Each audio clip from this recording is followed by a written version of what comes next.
Hello, and welcome to Misconceptions and Using Released OGT Items as Pre-Assessment. I'm glad you could join us. I'm Terry Shiverdecker, Science Content Specialist for the Ohio Resource Center. Before we begin our discussion on misconceptions, I'm going to ask you a multiple choice question, and I'd like for you to email your response. Notice that Adrian is drinking through a straw. What force causes the liquid to go up the straw? Is it A, suction, B, cohesion, C, air pressure, or D, thirst?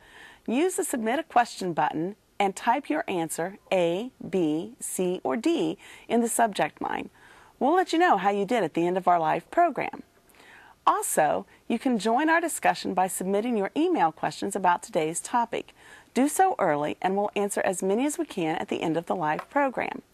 Now I'd like to welcome our panelists, Adrian Carr, Science Consultant for the Ohio Department of Education, and Ralph Martin, Professor Emeritus of Teacher Education at Ohio University and Science Review Board Chair at ORC. Welcome. Thanks for having me. Thanks, Terry.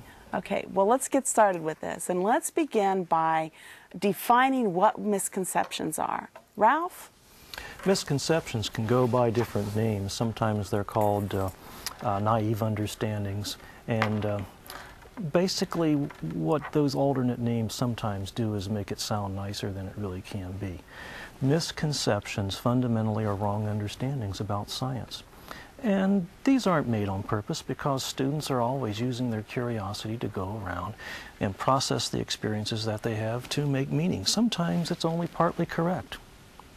Sometimes it may be that students have ideas that are in the process of being developed. They may be incomplete. But what is most significant is that they're ingrained ideas and that they are sometimes very resistant to change. In fact, some researchers suggest that misconceptions may not be reversible at all, but they're always competing with new learnings that we're trying to make. It's a real awesome chore for teachers to try to deal with. This video clip by Annenberg Media illustrates that point very well. Listen to what some Harvard graduates have to say about what causes the seasons.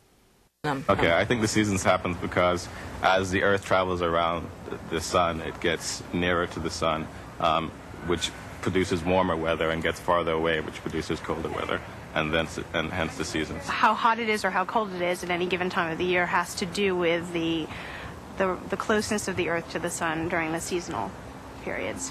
The Earth goes around the sun, and it gets hotter when we get closer to the sun, and it gets colder when we get further away from the sun. These graduates, like many of us, think of the Earth's orbit as a highly exaggerated ellipse, even though the Earth's orbit is very nearly circular, with distance producing virtually no effect on the seasons. We carry with us the strong, incorrect belief that changing distance is responsible for the seasons.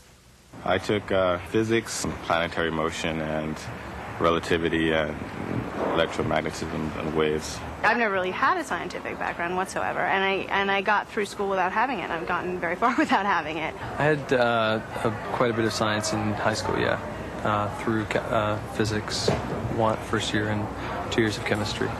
I am always struck by this video.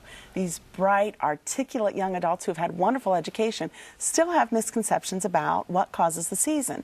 So tell me, how can I go about finding out what misconceptions my students may be bringing to class with them?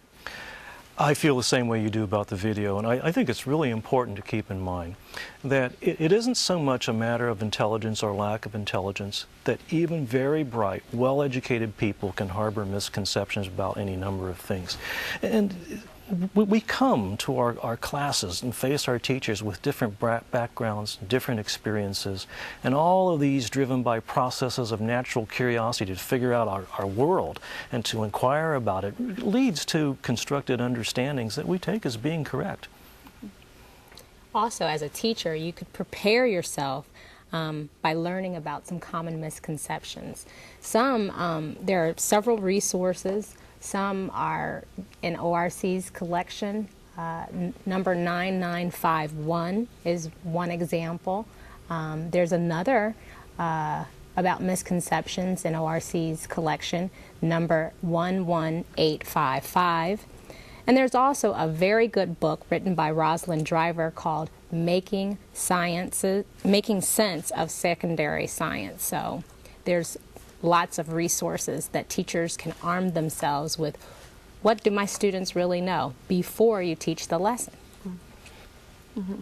And then I think too, along with what do my students know, knowing what's the takeaway point, what is it that I want to do in this lesson, and as you mentioned, what do the kids know? What are they bringing into it?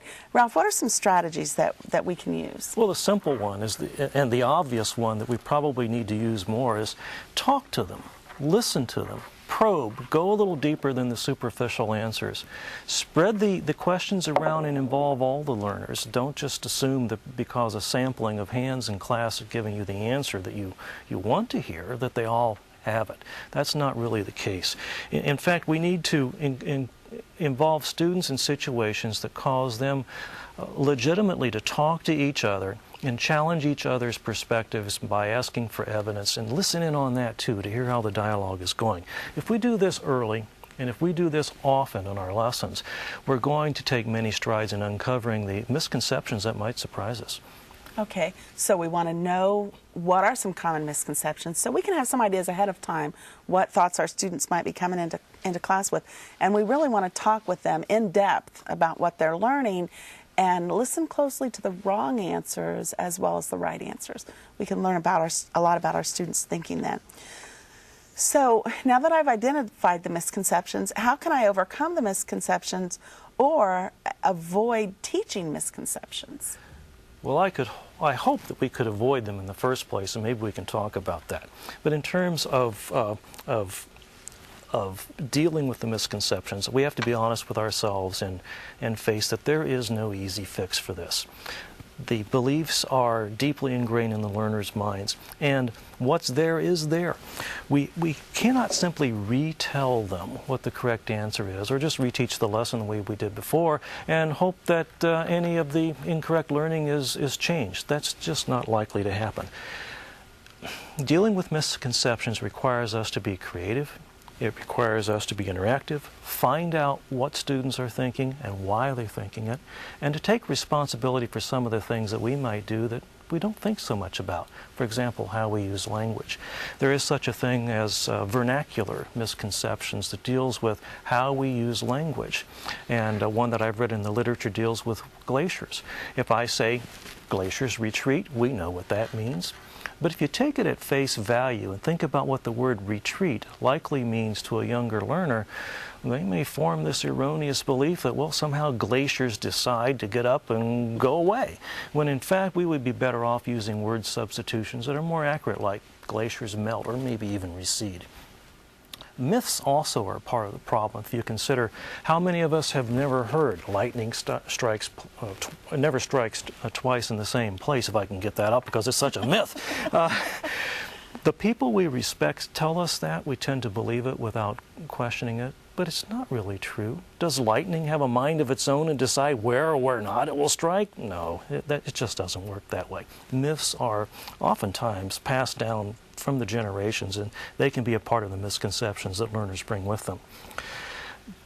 But students are in the business of making meaning, so we should be in the business of helping them make new meaning from what they bring with them and the new experiences that we provide that accrue into the target conceptions that we have for our lessons. Okay, so if I'm working with my students and I've got this understanding that they're bringing these ideas into class with them, how would you go about using release test items to expose some of those misconceptions? How does that play out in the classroom? Adrienne? Well, one example that we've selected is you'll see a picture of a foot. The foot is indicated to move forward, and it's resting on a hard surface. And if I were teaching, I'd use that as a prompt, and I'd read the script or the words that are written for that particular question. Describe the interaction between the foot and the sidewalk as a person moves forward along the sidewalk. I like this item, and one of the things I like about it is that we can look at the diagram